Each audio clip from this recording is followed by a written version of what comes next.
un èxit de convocatòria, al igual que ara fa poc més de 2 anys que vam arrencar aquesta trobada per convertir l'emprenedoria en el món de l'esport, i avui per avui es constata que aquest teixit empresarial d'emprenedors va creixent, no només en el sector esportiu, sinó que a Catalunya aquest esperit de la població catalana que fa que d'alguna manera ho porti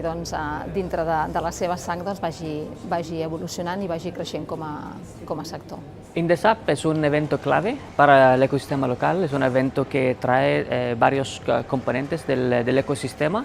y necesitamos más y más eventos de este tipo, porque si no generamos conversación entre las varias componentes del ecosistema no vamos a crear el valor que podemos crear.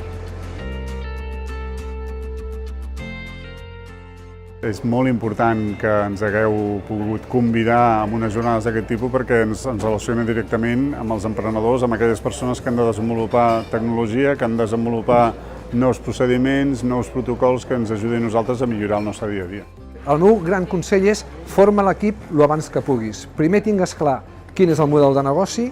i segur que sempre els emprenedors comencem nosaltres sols, però que els primers calés que fem no ens els gastem, siguin per pagar tot l'equip. És a dir, guanyar diners i reinvertir-los en l'equip. I després, quan tinguis l'equip i puguis pagar un equip, llavors anar a per totes.